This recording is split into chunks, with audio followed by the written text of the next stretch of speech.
Beep, beep, beep, beep, beep, beep. Welcome to the court of the Edijester. Today, ladies and gentlemen, we have the BBC. The bloody BBC. In all my time that I've been involved in this absolute cobblers that we're having to deal with, which is in turn hilarious and dangerous, I've rarely seen anything quite so utterly reprehensible as this article from the BBC, which you can see there. Puberty blockers. Can a drug trial solve one of medicine's most controversial debates? It says, it is among the most delicate and controversial challenges in modern medicine, how to determine whether the benefits of puberty blockers or drugs that delay puberty outweigh the potential harms. Absolutely unbelievable. Absolutely unbelievable. That alone, that bold wording. The question comes to the fore in June 2023, when NHS England proposed that in the future, these drugs can only be prescribed to children questioning their gender as part of clinical research. Children questioning their gender. It's my opinion, and I know it's the opinion of many, that there is no possible way, no possible world in which experimentation on children for the sake of something which doesn't exist called gender identity is ever going to be anything but unethical. Ever. And here we have the BBC saying that these drugs would only be prescribed to children questioning their gender. As if that's something that you can do. If a child is questioning their gender, look to the adults in their life. If the child is questioning their gender, look to their online activity. If a child is questioning their gender, they have been inculcated into a cult by ideologues. Questioning their gender. I mean, it's bad enough that we've got the spurious and ridiculous notion that there's such a thing as gender dysphoria, when in fact, that's not what it is at all. It isn't related to gender. It's something else entirely. It was just that it happened to be efficacious for a certain group of men to have the idea of gender dysphoria and gender identity exist in the first place. The article continues. Since then, a new government has arrived in Westminster, and Health Secretary Wes Streeting has said he is committed to setting up a clinical trial. Why? What are you doing, Wes? So that really should say Secretary Wes Streeting has said he is committed to experimenting on children to establish the evidence of puberty blockers. The National Institute for Healthcare and Research is expected to confirm soon that funding is in place for a trial. What are they doing? You don't experiment on children in this way. Especially for something that's an absolute falsity. It's absolutely insane. That's the only way to describe it. The dilemma that remains is, how will such a trial work? That may be a dilemma, but it's a dilemma based on a falsehood. At its root level, the dilemma is created by a falsehood that gender identity exists.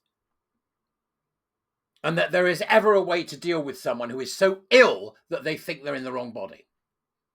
That is medicine, that is not psychological driven, but that is in fact driven by the need for medical bodily interventions. It's absolutely criminal, is the only way to describe it. Absolutely criminal. And it'll be the boys. It will be the feminine boys, because it reeks of homophobia. The article continues. 18 months since the announcement that there is still a lack of consensus around how the trial should be conducted. There's not a lack of consensus. There's a raging storm of anger that the idea exists at all. It will also need to be approved by a committee of experts who have to decide, among other things, whether what's being tested might cause undue physical or psychological harm. What do they mean? What do they mean might do? You are affirming a lie in the mind of a child, a lie that came from a group of people with an agenda that is anything but to do with health. That's what's happening. That's what's happening. It doesn't take a committee of experts to decide that may cause physical or psychological harm in the long run. You don't need to, the local butcher could decide it. But there is a second unanswered question that some, and by no means all, scientists have that is more pressing than the first. Is it right to perform this particular trial on children and young people at all? This is surreal. It's a foregone conclusion that you don't experiment on children, but that you don't experiment on humans in this way. This is the BBC trying to be impartial, for God's sake. Then we have the title, A Rapid Rise in Referrals. When the Gender Identity and Development Service, GIDS, was established at London's Tavistock Clinic in 1989, it was the only NHS specialist gender clinic for children in England, and those referred there were typically offered psychological and social support. Over the last 10 years, however, there's been a rapid increase in referrals, with the greatest increase being people being registered female at birth. There's the anomaly. That's ROGD, rapid onset gender dysphoria. In a separate development around the same time, the approach of typically offering psychological and social support moved to one of onward referrals to services that prescribed hormone drugs such as puberty blockers. That's from 2014. Hello, Stonewall. Hello, mermaids. Hello, WPATH. Right? Hello, every LGBTQ organisation in the damn country. You are to blame for this. And we should have trials for this crime against humanity. It's that simple.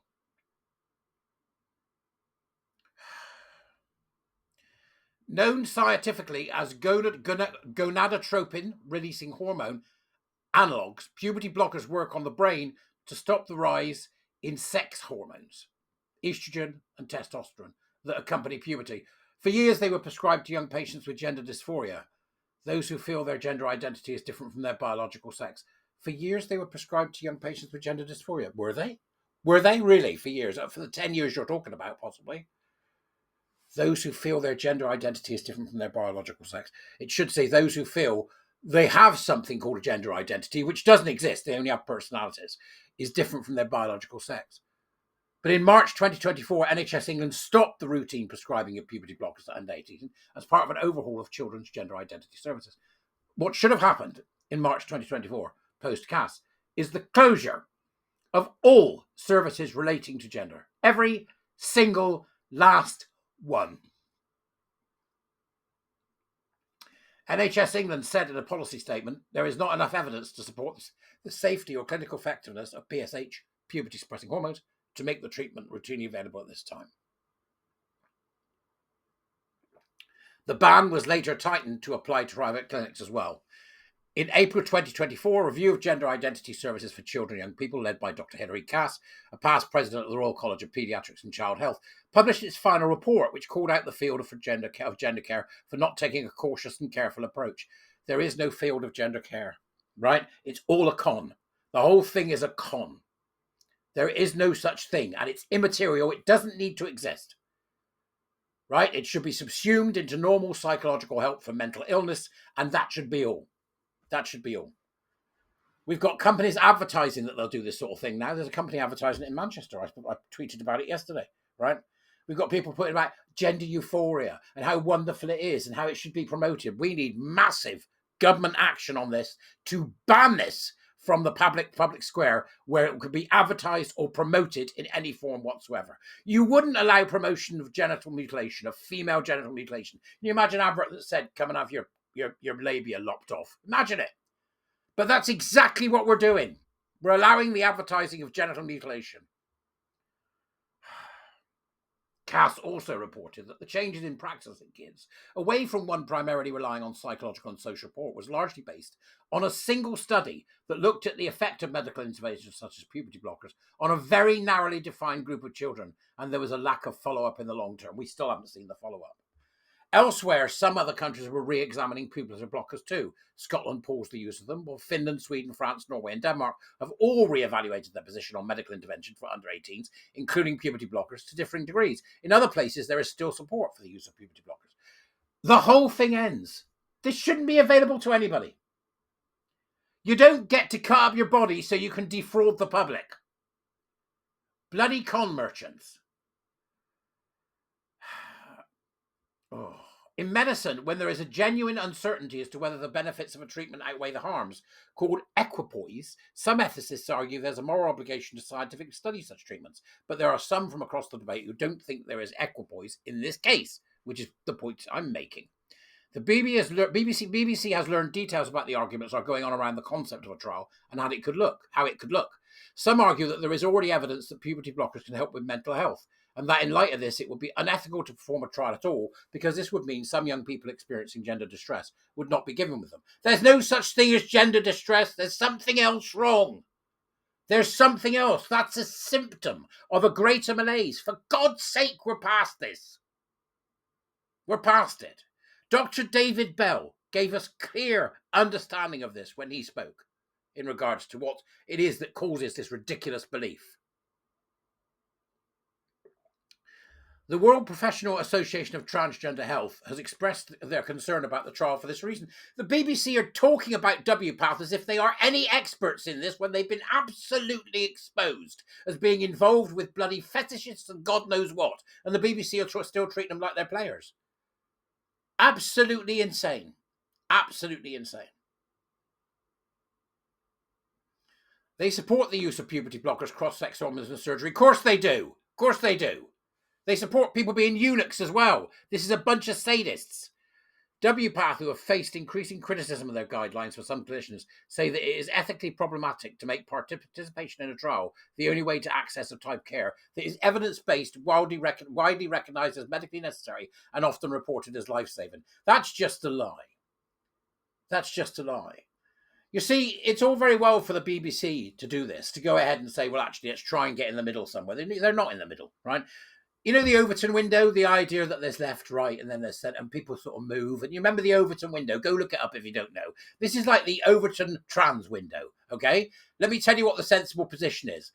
Trans doesn't exist. Gender dysphoria is not a thing. Gender identity is not a thing. We don't need to do anything medical whatsoever to help this. The only thing that's needed is psychotherapy or psychological help in some form or another for individuals that have this ridiculous belief system. That's the middle, right?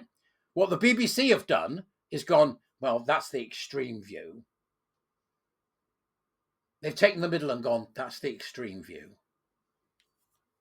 They want shooting. It's absolutely deranged. Go and read the rest of it, because you just can't. I don't understand how we're still here. I just can't understand how we're still here. Oh, God. Meanwhile, other clinicians believe there is no good evidence that puberty blockers can help with mental health at all. They also point to research that questions the negative impact that the drugs might have on brain development among teenagers, as well as evidence around the negative impact on bone density. We're unsure whether this will damage teenagers or not. Look, get a few together. We'll stick it in some and see what happens. It's revolting. It's absolutely revolting. They are this is medicine out of control. This is medicine out of control. And the idea that this is in any way near reasonable, right? That there is a reasonableness. Well, it's reasonable that we do it to this 10, but not this 10.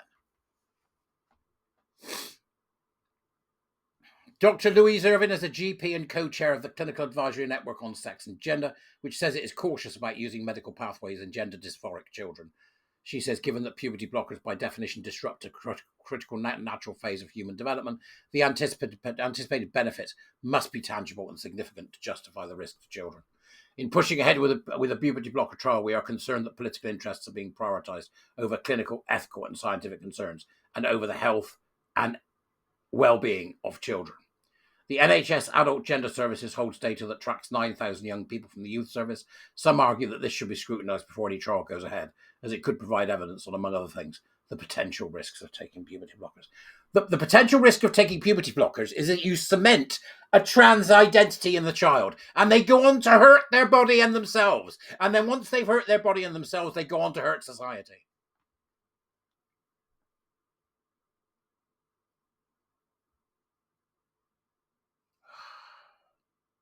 It's beyond the pale.